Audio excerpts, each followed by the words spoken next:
Welcome back to your channel Tripitaka.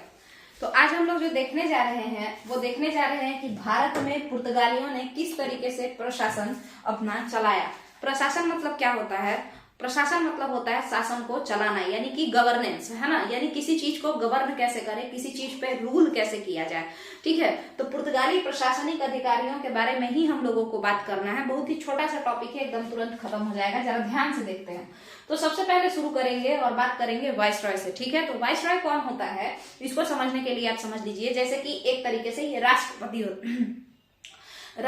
होता है। ठीक है, वाइसरॉय कौन होता है? तो राष्ट्रपति।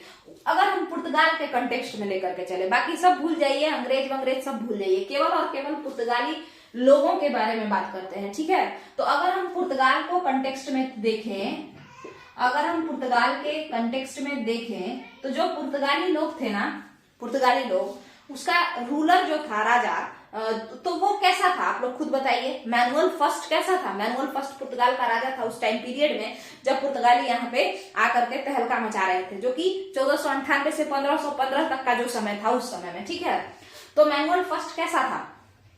तो वो बहुत ही ज्यादा जो है कंट्रोलिंग था, उसको बोलते हैं कंट्रोल फ्रीक, है ना। तो उसी को हम कह रहे हैं कि ये जो था बहुत ही ज्यादा कंट्रोलिंग नेचर का था, किसी भी व्यापार पे, किसी भी व्यापारी पे बड़ा ज्यादा कंट्रोल करता था। मैनुअल फर्स्ट कैसा था? बहुत ही ज्यादा। मैनुअल फर्स्ट कौन था? पुर्तगाल का शासक था। किस समय?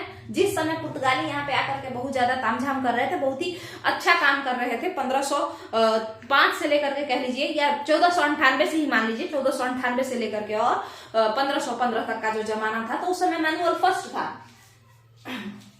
तो मैनुअल फर्स्ट जो थे वो बहुत कंट्रोलिंग नेचर के थे, और इसका मतलब अगर पुर्तगाल का कोई भी फैक्ट्री खुलेगा, पुर्तगाल का कोई भी फैक्ट्री खुलेगा, किसी भी शहर में खुलेगा, तो वहां का हेड कौन होगा?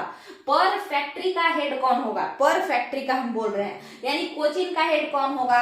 फिर अगर कन्नौर में अगर फैक्ट्री खुला तो उसका हेड कौन होगा?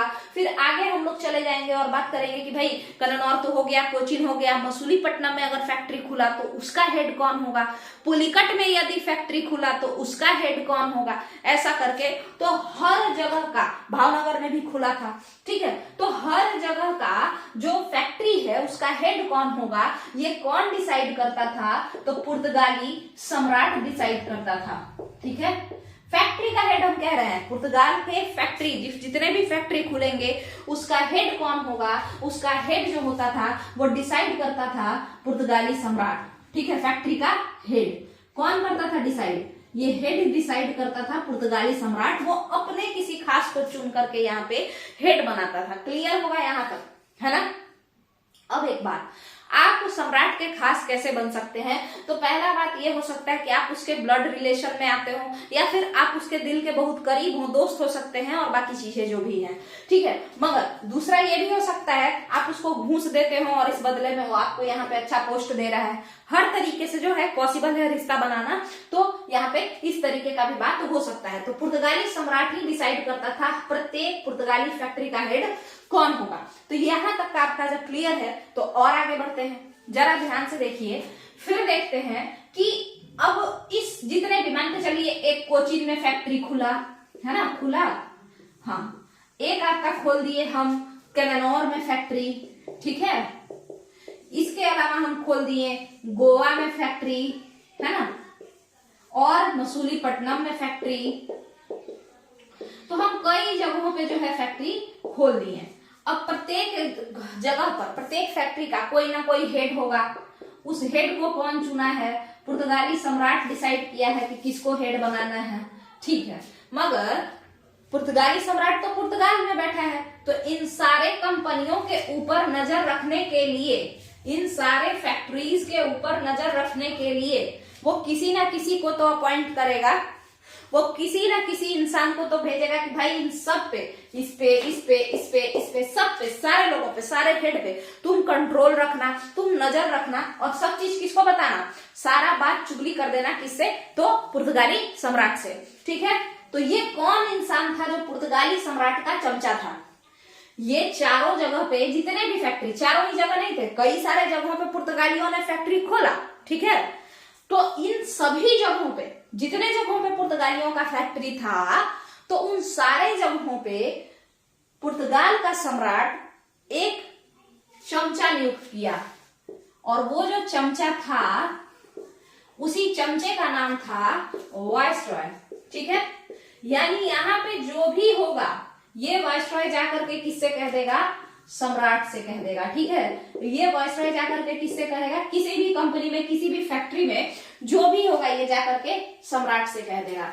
तो अगर आप आज के कंटेक्स्ट में मिलाएं, अगर आप आज के कंटेक्स्ट में मिलाएं तो हम आपको दिखाते हैं, ये एक तरीके से राज्यपाल हो गया और ये क्या हो गया? राष्ट्रपति हो गए, है ना। सम्राट राष्ट्रपति हो गए और ये राज्यपाल हो गया किसी राज्य का, है ना। क्योंकि पुर्तगाल का सम्राट जो था, तो पुर्तगालियों का सिर्फ ऐसा थोड़ी था कि खाली भारत में ही कॉलोनी है, इंडोनेशिया में भी वो लोग थोड़ा बहुत अपना पकड़ बनाए हुए थे, अफ्रीकन तट पे भी बनाए हुए थे, श्रीलंका के कोलंबो को भी हर पे हुए थे। तो इन सब जगहों पे ना पुर्तगाल का सम्राट राज करता था।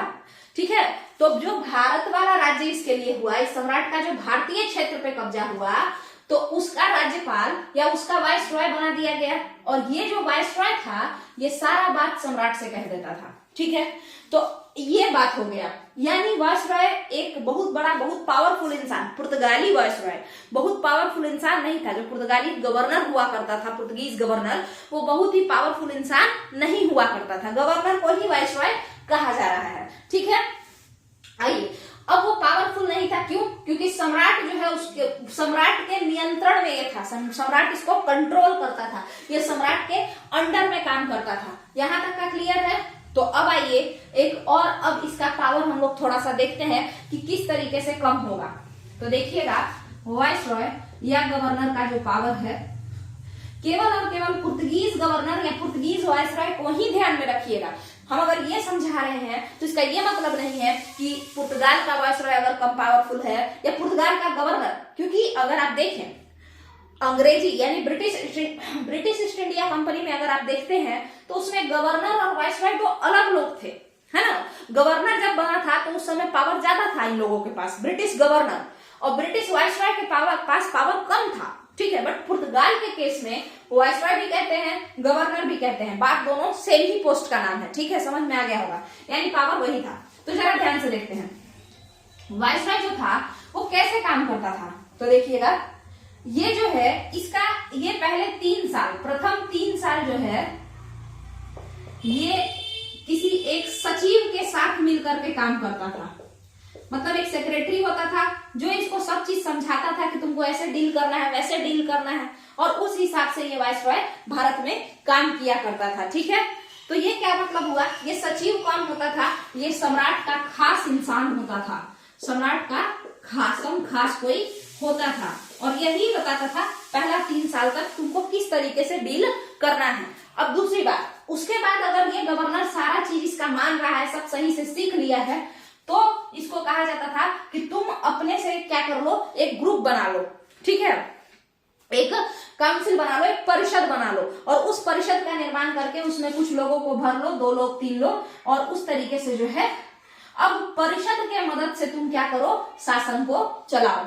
ठीक है, तो यानी कि सबसे पहला बात कि पुर्तगाली वाइसरॉय ही पुर्तगाली गवर्नर का एक नाम है, पुर्तगाली गवर्नरों को पुर्तगाली वाइसरॉय भी कहा जाता था, पहली बात। दूसरी बात यह है कि जो पुर्तगाली वाइसरॉय थे वो सम्राट के अधीन थे। ठीक है, यानी जो पुर्तगीज कंपनी थी, व्यापारी कंपनी, है ना, वो पूरी की पूरी स्वतंत्र नहीं थी ब्रिटिश ईस्ट इंडिया कंपनी की तरह। उस पर नियंत्रण था बहुत ज्यादा, उस पर बहुत ज्यादा नियंत्रण था, बहुत ज्यादा कंट्रोल था, किसका? सम्राट का।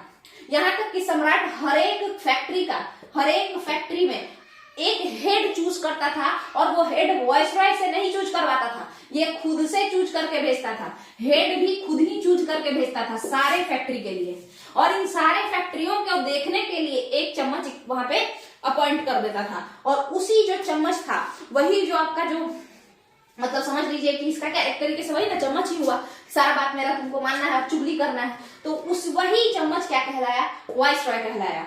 ठीक है, पुर्तगाल के केस में। अब बात हुआ कि वाइसरॉय जो है वो तो इसका एक तरीके से समझ लीजिए नौकर जैसा हुआ। उस वाइसरॉय को यहाँ पे काम करने के लिए सचिव का बात मानना होता था। प्रथम 3 साल तक, पहले 3 साल तक अपॉइंटमेंट के फर्स्ट 3 ईयर तक इसको इसके अंडर में काम करना होता था और ये सचिव इसको सिखाता था कि काम कैसे करना है। तो फिर सचिव कौन था? सचिव इसका पुर्तगाल के सम्राट का कोई खास इंसान था। चलिए, जब ये समझ जाता था सचिव कि हाँ ये एकदम मेरे ही कंट्रोल में है, सब बात उसी तरीके से चल रहा है, तो कहता था अपना परिषद बना लो और काम करो। ठीक है, तो आपको नहीं लग रहा है वायसराय एक ऐसे ही वही ऐसा रबर स्टाम्प है, भाई लोग जहां मन करना है वहां पे पेच मार दो, है ना? तो उसी तरीके से उतना पावरफुल वायसराय ऑफ पुर्तगाल था ही नहीं, या गवर्नर ऑफ पुर्तगाल। ठीक है, अब देखिएगा दूसरी बात को हम लोग समझेंगे कि पुर्तगाल जो सम्राट था, पुर्तगाली सम्राट, एक तो वो व्यापार में घुस के एकदम मुंह एकदम घुसा के बैठा हुआ था, एकदम बहुत ज्यादा कंट्रोल फ्रीकर था ये पुर्तगाली सम्राट। तो वायसराय का पावर व्यापारिक क्षेत्र में तो घट ही गया, है ना, घटा ना, कम हो गया। दूसरी बात, पुर्तगाल आते हैं हम लोग थोड़ा धार्मिक क्षेत्र में। पुर्तगाल और ब्रिटेन से फिर कंपेयर करिए जरा, देखिए ब्रिटेन भी भारत को गुलाम बनाया, पुर्तगाली लोगों ने भी भारत के कुछ क्षेत्रों को हड़पा, है ना, मगर आप देखेंगे कि पुर्तगालियों ने किस क्षेत्र को हड़पा, भारत के किस क्षेत्र को पुर्तगालियों ने हड़पा? तो उन्होंने हड़पा केरल को, सबसे ज्यादा केरल में ही वो लोग रहे, है ना, केरल में और आंध्र प्रदेश वाला रीजन में भी रहे हैं, बट सबसे ज्यादा देर तक और सबसे ज्यादा वर्चस्व जहां रहा है वो केरल वाला इलाका है। ठीक है, चलिए, और ब्रिटेन को तो पूरा समझ लीजिए, तो नॉर्थ इंडिया में एकदम तहलका मचाया, है ना, बाकी तो साउथ इंडिया में भी ये लोग गया था British east India company, but north India में ज्यादा दिन रहा, खास करके बंगाल में।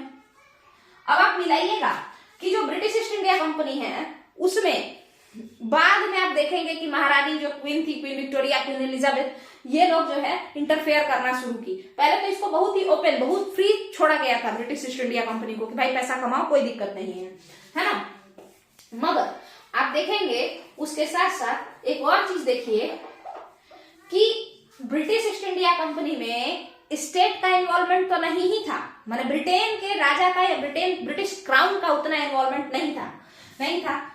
उसके साथ साथ आप देखेंगे कि रिलीजन का भी कुछ खास इन्वॉल्वमेंट नहीं था। अब आप कहेंगे कि ऐसा कैसे है, तो देखिएगा वही अगर पुर्तगाल की बात करें तो राजा यानी क्राउन या किंग का इन्वॉल्वमेंट था किस चीज में? व्यापार में बहुत ज्यादा था, यहां तक कि फैक्ट्री का हेड भी खुद डिसाइड करता था ये, है ना।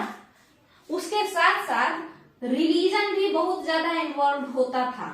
कैसे, उसको समझते हैं। देखिए, सबसे पहली बात आप जान जाइए, पुर्तगाली ही वो लोग थे जो मुस्लिम लोग से बहुत झगड़ा करते थे। बाकी आप देखेंगे कि डच ईस्ट इंडिया कंपनी आई, ब्रिटिश ईस्ट इंडिया कंपनी आई, बहुत सारा कंपनी लोग आया, मगर आप देखेंगे कि ये लोग का मेन जो डच ईस्ट इंडिया कंपनी हो, डेनिश ईस्ट इंडिया कंपनी हो, स्वीडिश ईस्ट इंडिया कंपनी हो, ब्रिटिश ईस्ट इंडिया कंपनी हो, इन लोगों का मेन मुद्दा था टॉर्चर करके पैसा कमाना। यही था ना, व्यापारिक ज्यादा थे ये लोग, व्यापारिक माइंडसेट के थे, साम्राज्यवादी थे, मतलब कि हड़पना, है ना, पावर को लेना, या फिर आप समझ लीजिए कि जो क्षेत्र है उसको हड़पना। और हड़पने का कारण ये नहीं था कि हम धर्म परिवर्तन कराएंगे, हड़पने का कारण था हम पैसा बनाएंगे, है ना। इन लोगों का क्या हड़पने का मेन कारण था? क्या ये धर्म परिवर्तन कराना चाहते थे? मेन उद्देश्य क्या था? मेन उद्देश्य धर्म परिवर्तन कराना नहीं था, मगर पुर्तगालियों का एक बहुत खास उद्देश्य था, one of the main reason था। कौन सी? क्या? तो वो धर्म परिवर्तन, और वो भी कैसा धर्म परिवर्तन? जबरन, जबरदस्ती ये लोग धर्म परिवर्तन करवाते थे पुर्तगाली। ठीक है, और ये आप आज के डेट में अगर बंगाल में जाएंगे, ये हम पिछले 1-2 लेक्चर पहले भी ये बात किए हैं कि आज के डेट में अगर आप बंगाल में जाएंगे जहां पे ब्रिटिश ईस्ट इंडिया कंपनी राज किया करती थी, तो आप देखेंगे कि बंगाली का जो पॉपुलेशन है, जो डायनेमिक है, वो चेंज नहीं हुआ है, ज्यादा मुस्लिम है, हिंदू है, वही सब है। बट केरल में आप देखेंगे तो क्रिश्चियनिटी बहुत ज्यादा प्रमोट हुआ है और बहुत सारे लोग क्रिश्चियनिटी को मानते हैं।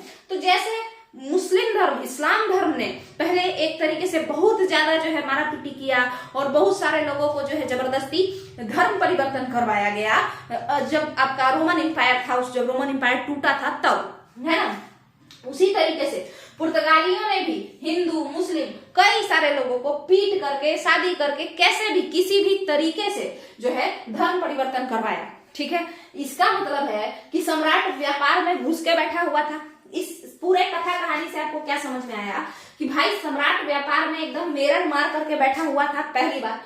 दूसरी बात, जो ये सम्राट था ना, सम्राट जो था पुर्तगाल का, वो रिलीजियस था, ढोंगी वाला रिलीजियस। ये नहीं कि देखिए, जो अच्छा रिलीजियस इंसान होगा वो ह्यूमैनिटी को प्रमोट करेगा, वो मारपीट को प्रमोट नहीं करेगा। मगर ये जो सम्राट था, ये पुर्तगीज जो पॉलिटी थी, है ना, माने पुर्तगाल में जो राजनीति व्यवस्था थी वो किस तरीके की थी, तो वो आडंबरों पे बेस्ड थी कि हम अपने धर्म को बढ़ाएंगे, हम लोगों को जान से मार के अपने धर्म को मनवाएंगे, पीट के मनवाएंगे, या झूठा दिलासा देके या धोखा से शादी करके, और मतलब इस माइंडसेट के साथ शादी करना कि हम धर्म चेंज करवाएंगे।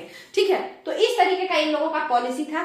तो अब आप देखेंगे, इसका मतलब है कि सम्राट के दिमाग में कहीं ना कहीं धर्म इंपॉर्टेंट था, है ना। सम्राट के दिमाग में कहीं ना कहीं क्या इंपॉर्टेंट था, धर्म इंपॉर्टेंट था।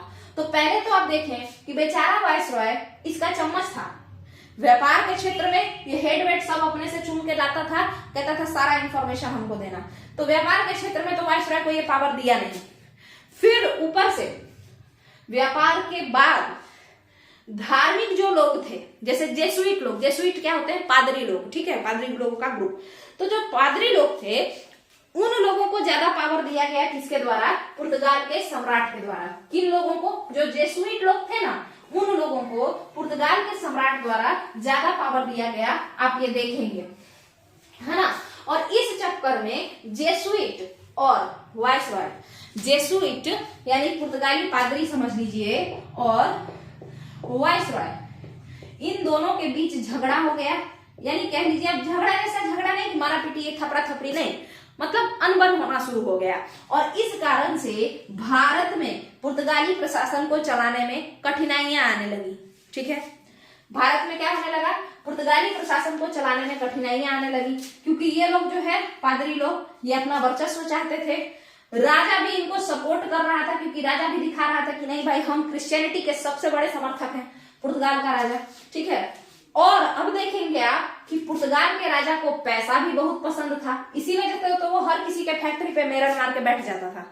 तो इस कारण से पुर्तगाल के राजा ने वायसरॉय के पावर में और कटौती कर दिया, और क्या किया कि जो शिप का जो विभाग होता है, जहाज विभाग, देखिएगा शिप SHIP होता है या SHEEP होता है, थोड़ा ध्यान से हट गया है, जहाज विभाग मतलब नौसेना जहाज। ठीक है, तो ये वाला विभाग ना, इसके लिए एक अलग से अधिकारी नियुक्त कर दिया। क्यों, क्योंकि देखिए वायसरॉय को तो पावर था, पावर पादरी से उलझ गया, ये तो पावर इसका और कम कर दिया गया, और डायरेक्ट सम्राट पादरी को भगा नहीं सकता था, भाई तुम लोग जाओ व्यापार करने दो, क्योंकि सम्राट खुद को क्या कह रहा था कि हम तो क्रिश्चियनिटी के बहुत बड़े सपोर्टर हैं, है ना, तो डायरेक्ट नहीं भगा सकते हैं। तो सोचा कि भाई तुम लोग दोनों अपने में लड़ो मरो, हम क्या करते हैं, हम एक ऐसा काम करते हैं, हम कैसा काम करते हैं, हम एक ऐसा काम करते हैं कि मेरा व्यापार भी सुरक्षित हो जाए, और हम जो एक ढोंग बना करके रखे हुए हैं कि हम ही क्रिश्चियनिटी के सबसे बड़े समर्थक हैं, उस पर भी कोई आंच ना आए। तो इसीलिए जो इनके व्यापार का सबसे इंपॉर्टेंट चीज था वो क्या था,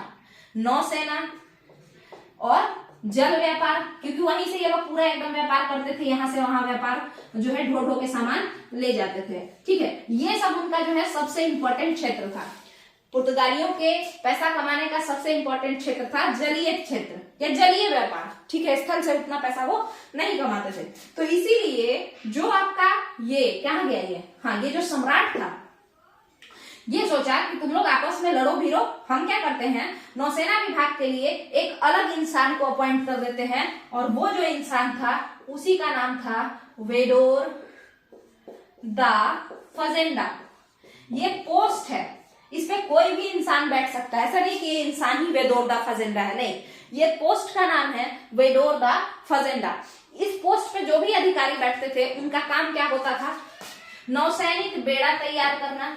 ठीक है, नौसैनिक बेड़ा मतलब जहाज जाएगा तो कई सारे लोग जाएंगे ना, तो वो सब तैयार करना लोगों को, उसके अलावा खाना पीना जहाज में भरना, तो उसका डिपार्टमेंट भी सब इसी के पास। तो आप समझ जाइए कि वायसरॉय का एक बहुत बड़ा पावर छीन लिया गया, और वो किसको दे दिया गया, सम्राट के द्वारा वेडोर दा फजेंडा को। ये क्लियर है।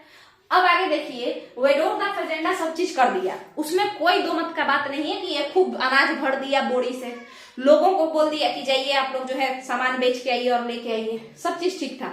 मगर आप बताइए कि जहाज चली गई, कहाँ चली गई भाई, जहाज जो है पानी वाला जहाज, एक मिनट जरा हम अपना, हाँ चलिए कुछ तो बना। हाँ चलिए देखिएगा, तो जहाज चली गई जब कहाँ, पानी में। अब वेडोर दा फजेंडा जो है, पोस्ट जो है, इस पोस्ट पे बैठा जो इंसान है वेडोर दा फजेंडा, ये कहीं भी, ये तो कहाँ, ये भारत में होगा, है ना। जहाज चली गई, इस पे हम माल लाद दिए, हम वेडोर दा फजेंडा है, हम इस पे क्या कर दिए, खाने का सामान लदवा दिए, नौसैनिक लोगों यानी नौसेना को भर दिए और सबको बोल दिए भाई जाओ सामान वामान बेचो, और अगर बगैर मारपीट भी होगा तो वो भी अपना सलट लेना, ठीक है। क्यों मारपीट होता था, पोर्ट्स को एक्वायर करने के लिए, यही सब कारण होता था। तो आइएगा ध्यान से देखिएगा, तो अब ये जहाज पानी में चली गई। अब आप बताइए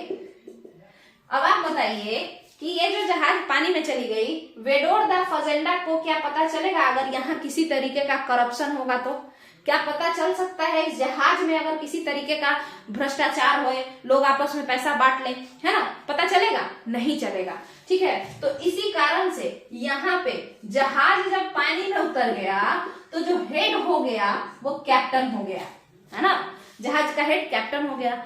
और पुर्तगालियों का जो आपस में कम्युनिकेशन गैप हुआ, चीन से अफ्रीका के बीच में, इन लोगों में जो है कम्युनिकेशन गैप, चीन से अफ्रीका तक हम लोग देखते हैं कि इस क्षेत्र में काफी झगड़ा हुआ पुर्तगालियों का। किससे? जाहिर सा बात है कि इस क्षेत्र में अफ्रीका के सेक्टर में ज्यादातर कौन थे?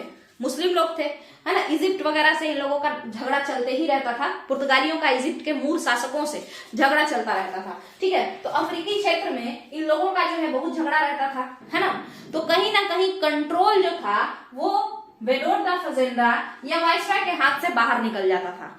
अब जो जहाज लेके गया है यानी कि कैप्टन, वो खुद समझे कि उसको कैसे जाना है, किधर से जाना है, क्या करना है, किस तरीके से सामान बेचना है, ठीक है, और सामान लाना है। तो कैप्टन कम्युनिकेशन के प्रॉब्लम के कारण यानी संचार में रुकावटों के कारण, कम्युनिकेशन के प्रॉब्लम के कारण यानी कि संचार में रुकावटों के कारण, किसके कारण? संचार में रुकावटों के कारण ये जो कैप्टन भाई साहब थे, ये एक अच्छा खासा पैसा बनाए। जो भी कैप्टन होता था ये लोग अच्छा खासा पैसा बनाता था। इस क्षेत्र में अफ्रीका से चीन तक का जो क्षेत्र था पानी में आने जाने में, इन लोगों का झगड़ा वगड़ा पहले ही से होते रहता था। तो एक कम्युनिकेशन प्रॉब्लम था, है ना, ट्रांसपोर्टेशन प्रॉब्लम भी आप कह सकते हैं। तो उन सब के वजह से कैप्टन हेड हो जाता था, ठीक है। और इस चक्कर में कैप्टन बड़ा झूठ बोलता था। एक एग्जांपल से समझिए, देखिए मान के चलिए कि यहाँ से हम क्या है, हम वेडोर दा फजेंडा है, हम गोवा से जहाज भेज दिए, कैप्टन उसको चला करके ले जा रहा है और हमको पता है कि अफ्रीका इजिप्ट को क्रॉस करेगा। अगर इजिप्ट को क्रॉस करेगा तो हम ये भी जानते हैं कि इजिप्ट में झगड़ा हो सकता है। क्यों? क्योंकि पुर्तगीज जहाजों का और पुर्तगालियों का इजिप्ट वालों से तो नहीं पटेगा, वहां मुस्लिम शासक थे, ठीक है। तो अब हम ये मान के चल रहे हैं कि झगड़ा हो सकता है। अब हम देखने तो वहां गए नहीं है, कैप्टन क्या करेगा कि झगड़ा हो चाहे नहीं हो, वो अपने पैसा रख लेगा, जो भी लूट खसोट का धन होता है, और झूठ का आ करके और वेडोर दा फजेंडा को क्या कहेगा, क्या रिपोर्ट देगा बताइए? कहेगा कि वो तो हम जब इजिप्ट जा रहे थे ना, तो इजिप्ट में ही सामान लूटा गया, या वो लोग हम लोग को बहुत पीटा, या जहाज लूट लिया, है ना, या झगड़ा में जो है इतना सारा पैसा वेस्ट हो गया। और इस चक्कर में कैप्टन क्या करेगा, अपना अच्छा खासा प्रॉपर्टी बना लेगा, और इस चक्कर में उसको पावर भी उसके हाथ में आ जाएगा। पावर कैसे? किसी इंसान को सामान भेजना है, क्योंकि पुर्तगाली क्या काम करते थे, पिछले वीडियो में हम लोग देखे हैं कि पुर्तगाली वितरक का काम करते थे, मतलब डिलीवरी का काम, तुम दे दो तुम्हारा पहुंचा देंगे, तुम दे दो तुम्हारा पहुंचा देंगे, है ना। तो उस तरीके से, तो इस चक्कर में जिन लोगों को सामान भेजना होगा वो क्या वेडोर दा फजेंडा से बात करेंगे, या वाइसराय से बात करेंगे, या सीधे कैप्टन से कहेंगे कि भाई तुम हमसे कुछ घूस ले लो और सीधे मेरा माल पहुंचा देना। क्यों? क्योंकि उनको पता है कि कैप्टन अगर नहीं चाहेगा, उसको अगर घूस नहीं देंगे तो वेडोर दा फजेंडा तो भारत में बैठा रहेगा और ये कैप्टन उधर ले जाएगा, मेरा सामान बेच देगा, पॉकेट में भर लेगा पैसा, और खुद क्या करेगा, यहाँ आके कहेगा कि सामान लूट लिया कोई, ठीक है। तो इस कारण से कैप्टन को जो है पावर ज्यादा हो गया था, क्योंकि ट्रांसपोर्टेशन का इशू था और झगड़ा वगैरह इधर ज्यादा था इन लोगों का, पुर्तगालियों का। तो कुल मिला जुला करके अगर हम लोग देखें, अब ये बात खत्म होता है, बट देखिए 2-4 प्रश्न देख लेते हैं कि पुर्तगाली प्रशासन में, भारत में जो पुर्तगाली प्रशासन थे उसका हेड भले ही कहने के लिए कथित तौर पर वायसरॉय था, मगर ये सच बात है कि पुर्तगाली प्रशासन का जो बहुत ज्यादा कंट्रोल किसके हाथ में था, तो वो सम्राट, पुर्तगाल के सम्राट के हाथों में था। ठीक है, और वायसरॉय का जो था पावर थोड़ा घट गया था। घटने का कारण पहला तो यही कि पुर्तगाल का सम्राट खुद बहुत ज्यादा हस्तक्षेप करता था। दूसरा कारण, पुर्तगाल की जो राजनीतिक व्यवस्था थी उसमें धर्म प्रधान था, यानी धर्म ज्यादा ही कुछ इन्वॉल्व रहता था। तो अगर किसी धार्मिक इंसान से वायसरॉय का लड़ाई होगा तो जाहिर सा बात है कि वायसरॉय को उसमें हारना पड़ेगा, और वायसरॉय के जगह पर जो है पुर्तगाल का सम्राट किसी और को ले आया, क्योंकि पुर्तगाल का जो वायसरॉय था उसका झगड़ा होने लगा था जेसुइट से।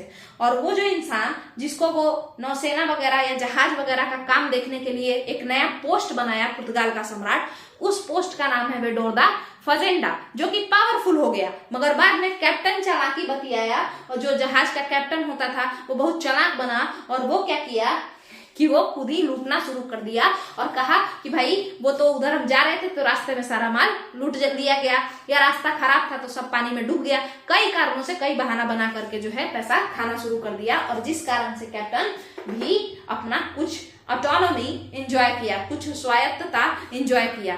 क्लियर है? तो कुल मिला जुला के बात इतना है कि पुर्तगालियों का ये सब जो व्यवस्था था, इससे आप खुद देख सकते हैं कि कितना ज्यादा जो है पुर्तगाली प्रशासन अंग्रेजी प्रशासन से कितना ज्यादा अलग था। जहां अंग्रेज अपने देश के लिए कुछ ज्यादा ही लॉयल हुआ करते थे, ये लोग वैसे नहीं थे, और यही कारण था कि ये लोग बहुत ही छोटे जगह पे ही राज कर पाए, पूरा का पूरा बहुत बड़ा साम्राज्य नहीं बना पाए। ठीक है, तो बस अभी आज के लिए यही है, भारत में पुर्तगाली प्रशासन आप लोगों को देखना है। और इसके बाद जो है वही बात हम फिर से कहेंगे, अगर वीडियो पसंद आए तो वीडियो को लाइक कीजिएगा, चैनल को सब्सक्राइब करके लोगों में शेयर कीजिए अगर कंटेंट सही लग रहा है तो।